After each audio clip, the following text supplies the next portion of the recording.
এই রাস্তা দিয়ে ওদিকে উপর দিয়ে যাওয়া যায়। ওই যে ওইদিকে ওই লাইটটা দেখা যাইতেছে, ওইটা একটা রাস্তা, ওইটার নিচ দিয়ে আবার একটা ঝর্ণার মতো।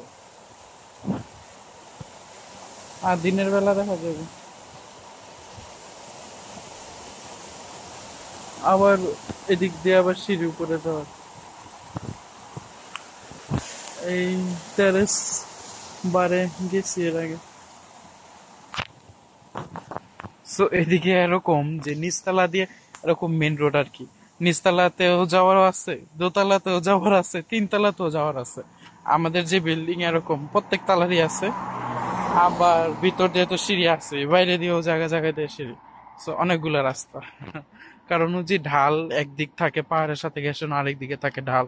তো যেদিকে ঢাল ও পাড়টা ওই দিক দিয়ে মানে আলো বাতাস পায়। দেখা যায় যে যেই দিক দিয়ে বাসায় ঢুকি মেন রাস্তা ওইটা হচ্ছে যদিও চারতলা হয়, তো বাকিগুলি হিসাবে মাটির নিচে।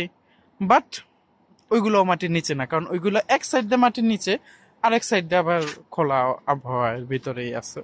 So, আর সবচেয়ে কষ্টদায়ক একটা জিনিস, এদিকে কনস্ট্রাকশন এত কস্টলি, তারপরও মানুষ দোতলা তিনতলা করছে, তারপর আর কমপ্লিট করতে পারেনি। এই যে যেমন এটাই, এটার ছাদের উপরে হচ্ছে বার, কিন্তু দোতলা বিল্ডিং পুরা আনঅকুপাইড আছে, কারণ ক্যামেরা ওই ক্যামেরা কয় হেরা, মানে মিউনিসিপাল যেটা মিউনিসিপ্যালিটি থেকে অনুমোদন পায়নি।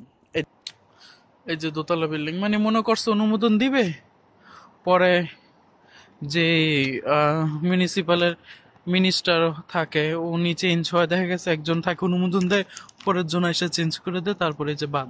আর সামনে আমি যখন ছিলাম তখন একতলা ছিল, এবার আইসা দিয়ে তিনতলা, কিন্তু তিনতলা শুধু প্রত্যেকটা ফ্লোরে ছাদ করে রাখছে, মানে ছাদ এই যে এটার মতোই, ছাদ আর পিলার, ওয়াল মলার দিতে পারেনি কারণ মিউনিসিপ্যালিটির থেকে না করে দিচ্ছে। এবারের ওই যে ওইটা হচ্ছে আমাদের রেস্টুরেন্ট, এইটা হচ্ছে আমাদের বসের বাড়ি, আর এটার পাশে একজনের বাড়ি সেটা আমি চিনি, কিন্তু এটা হচ্ছে পরিত্যক্ত হয়ে রয়েছে বাড়ি।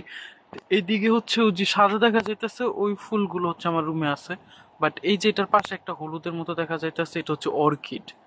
অর্কিড এত দামি জিনিস এমনি হয়ে রয়েছে, আর এইদিকে হচ্ছে পানি চুয়ে চুয়ে পড়তেছে, এই কারণে এটার উপরে বাড়ি করা নিষেধ। এটার উপরে বাড়ি করলে ধসে পড়তে পারে।